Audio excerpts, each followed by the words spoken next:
Hey family, good morning. It's Tasha MAMABEAR Prepping. You already know what time it is, baby. Get your drink pull up.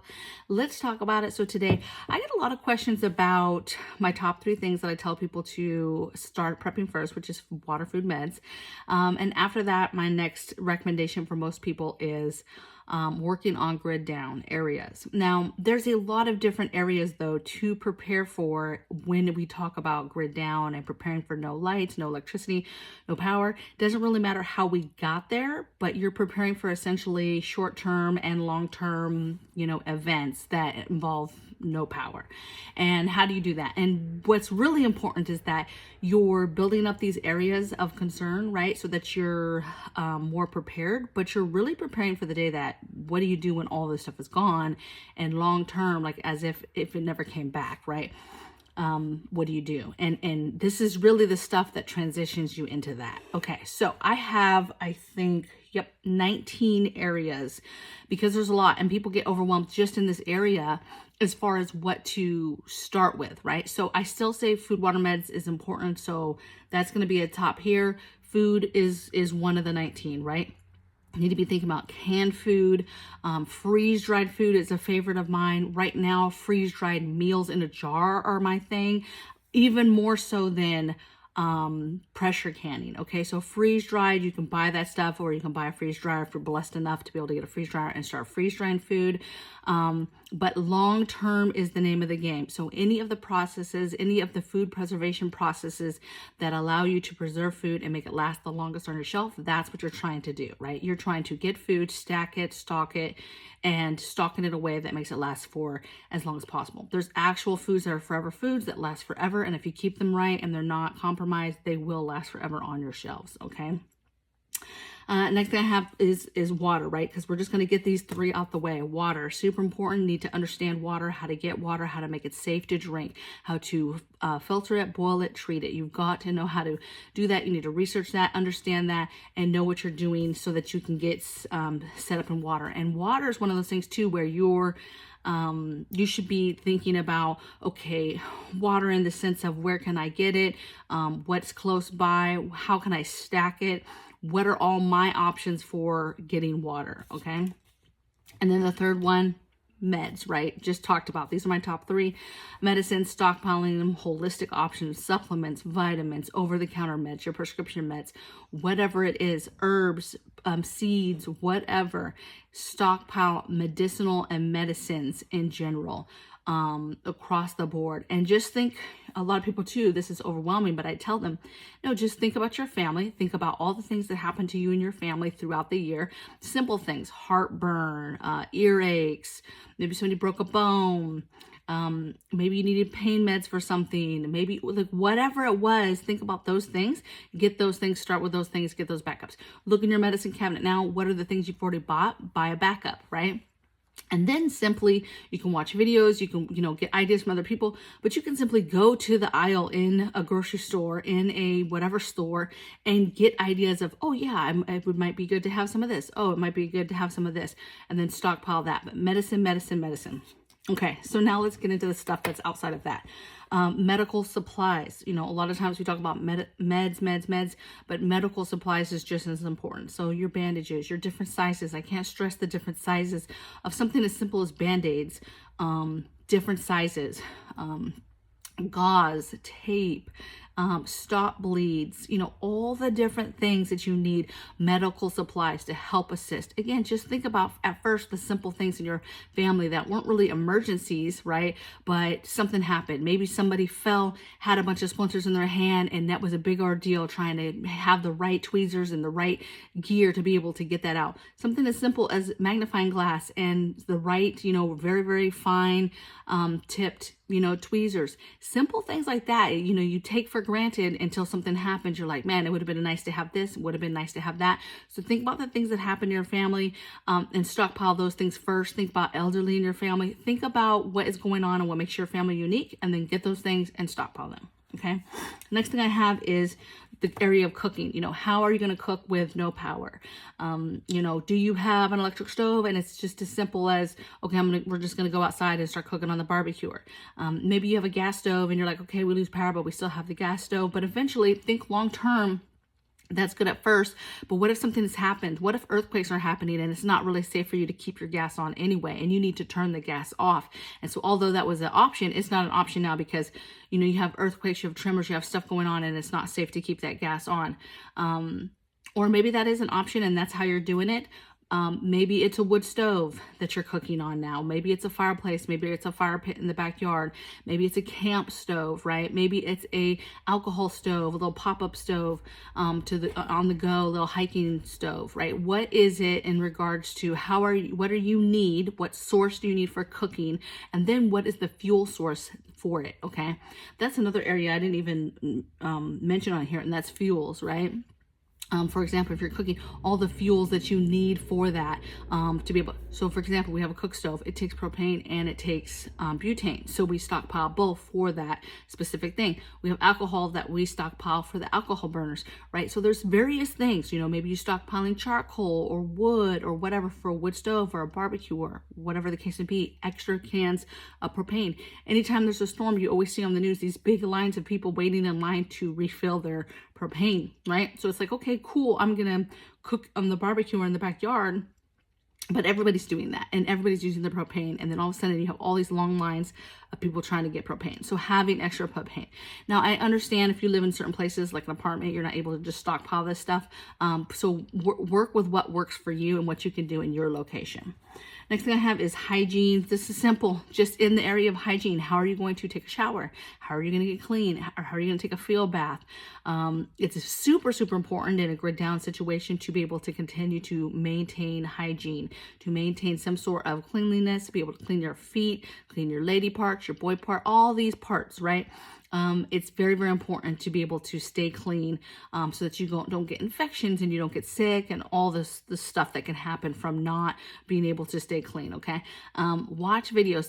I'm very familiar with field baths as far as the military and not having a shower at times, and how do you continue to be somewhat clean, right? So figuring that out and getting those things, getting maybe an extra tub, getting extra baby wipes, cases of baby wipes, maybe getting some extra dry soaps, dry shampoos, that type of thing, right? What is that you need? Maybe it's a pop-up shower, maybe it's a shower bag, a solar shower bag. I said solar. They do have solar ones, but you could just get a basic bag that you could fill and you could set it in the sun and let it warm up that way. Or warm up some water and put it in it and then have this bladder, right? Whatever it is, but get the things that you're going to need to be comfortable to continue to bathe people. And think about elderly, think about infants, babies, how this changes that dynamic, and figuring out how you're going to keep everybody clean. Next thing I have is heating and cooling. Simple, no power. How are you staying warm? How are you staying cool? A lot of people, okay, we have a wood stove or we have a fireplace maybe. But that doesn't mean that you have prepared for that. So you might have a fireplace and you don't have a stitch of wood in your house, right? So think that through. Think how you could, let's say you live in a condo and you never light the fireplace, but it's a functional fireplace. It works. Other people in your place use it. Whatever, right? What can you do to use stuff that you have access to? If you have a wood burning stove, you better have some wood somewhere, okay? If you have a fireplace in your home, you should have some wood stockpiled somewhere. I'm not saying you have to have a cord of wood or whatever, but have some wood somewhere, right? It's very easy to stockpile some wood on the side of a house, side of a shed, inside the shed, whatever, right? So just think about how you're going to be staying warm. Something as simple as just having warmer clothes, having extra blankets, right?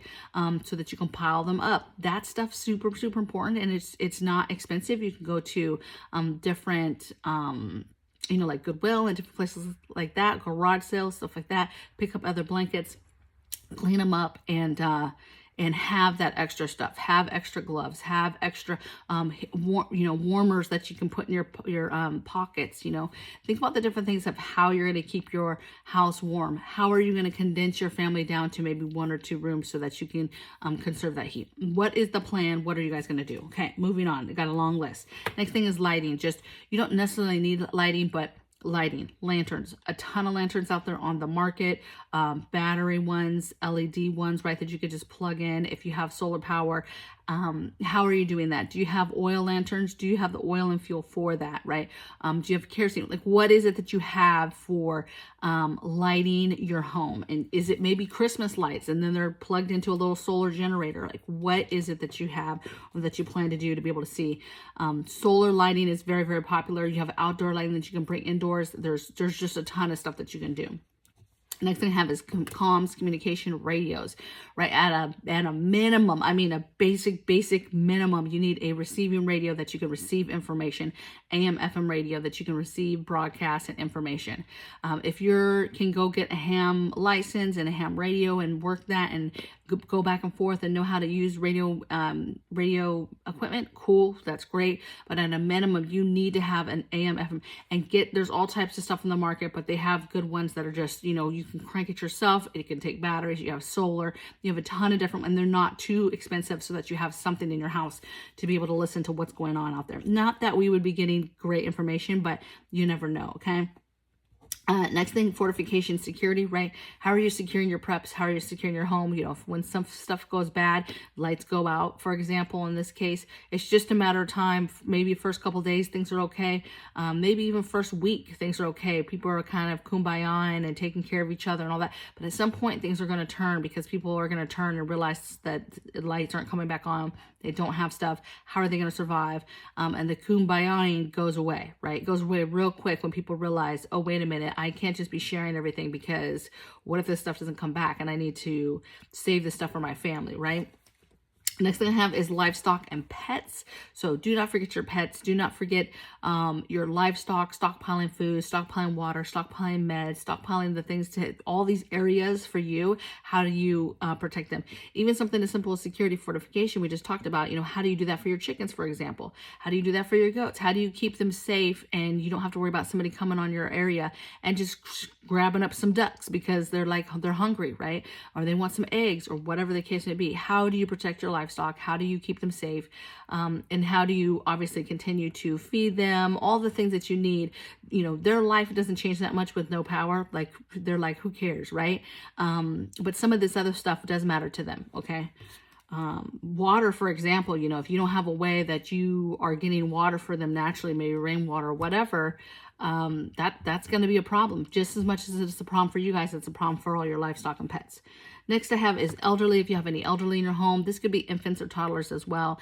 But basically the extra people that make up your family that take extra things, extra items, special items, and making sure that you have that stuff stockpiled and you have it stockpiled in the way of no power, right? What applies to those folks that a no power situation would affect, and then how do you change that? You know, it gets real nasty and real hard real quick when, let's imagine you're taking care of an elderly, you're doing laundry maybe once, maybe even twice a day. There's so much changeover of maybe bedding, different things like that, and then you take the no power out and you don't have laundry. And it's one thing, okay, I have a cute little laundry thing and I can do laundry, whatever, but that's different when you're doing lots of laundry.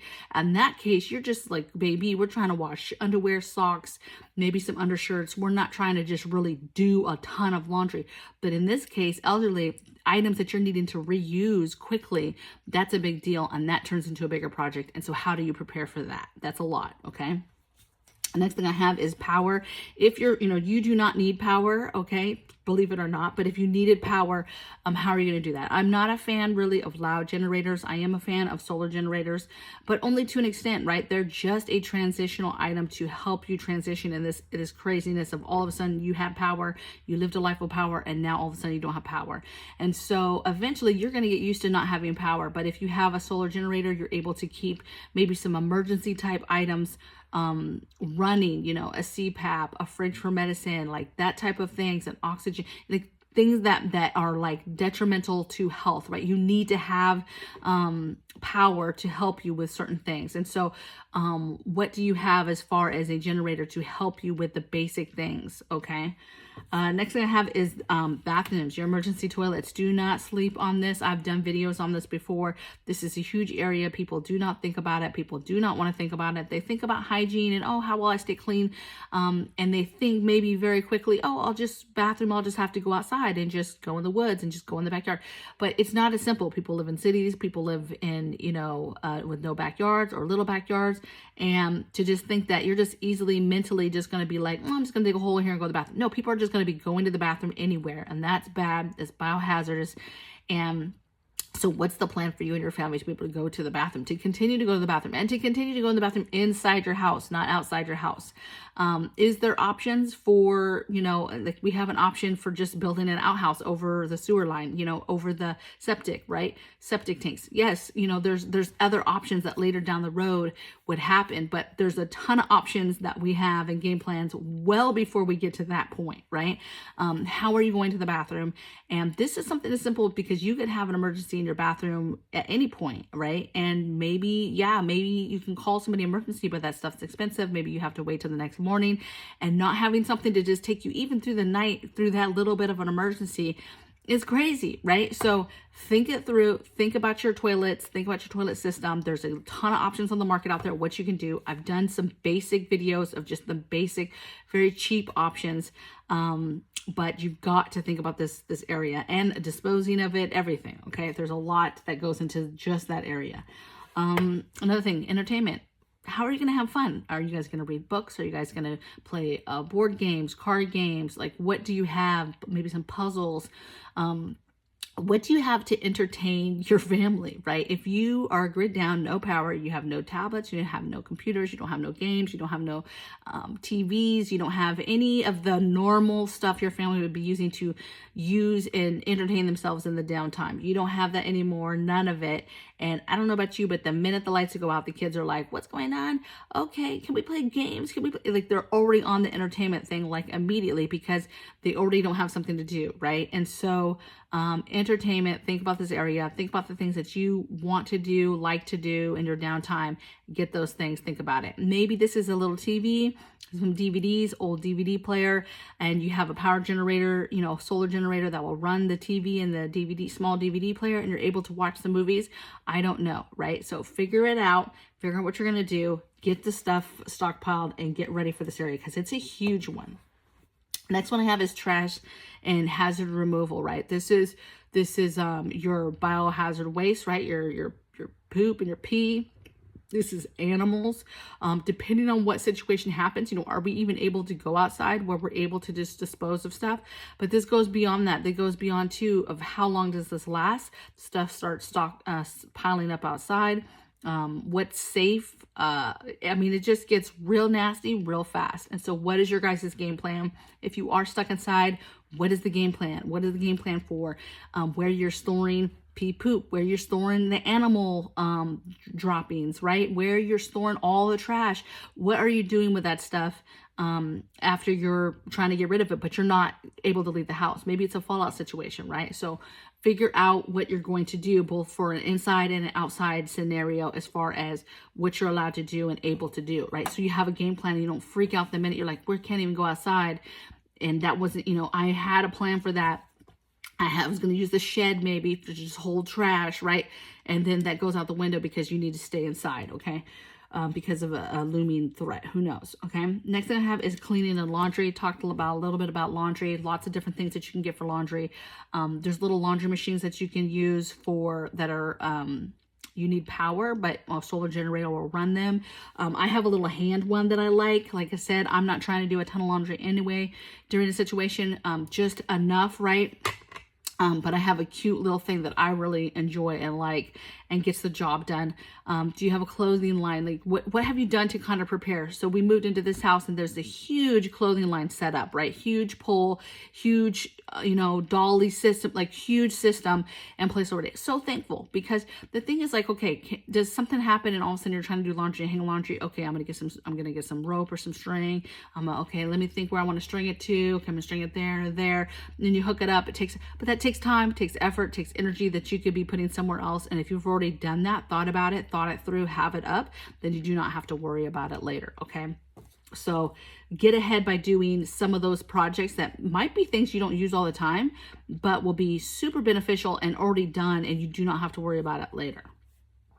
Next thing I have is your mental and spiritual. Absolutely. Reading your Bible, making sure you have your Bible, making sure you have extra Bibles. How are you guys going to do little services maybe in some downtime? Maybe there's no church services. Mental, just all the things that make you feel good, right?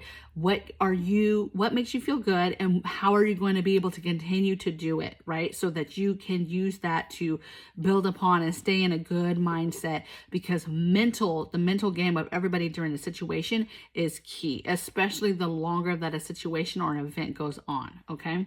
And then the next thing or last thing I have is evacuation. We talk about, lights out, everybody stays home, you got to make sure you have all these things to be ready. But it depends on the situation, the event, what's happening. There's not very many events that have us leaving the house, period.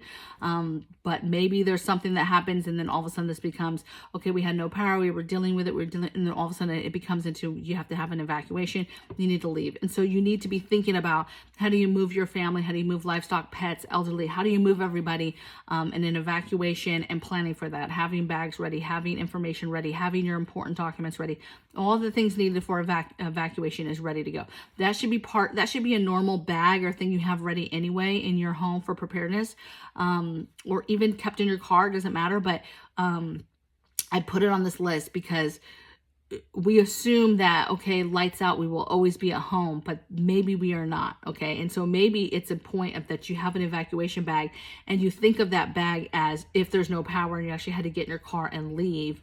How does that still affect you? Where you're staying at night? I mean, maybe there's no hotels now, there's no power, so there's no hotels, there's no gas, there's no, right? All these places that you would go during travel to leave are not going to be a thing. They probably wouldn't be a thing anyway, because they're going to be overran, looted, all that stuff anyway. But they're really not available when there's no power, there's no ATMs, there's no whatever, okay? So figuring out what that game plan looks when there's no power, there's no nothing. How do you get from A to B, okay? And hopefully that's not too far, because again, you don't have the ability to get gas, you don't have the ability to get more cash out, all that, how far are you really going, okay? So anyway, I hope you guys are well. I hope you guys enjoyed this list.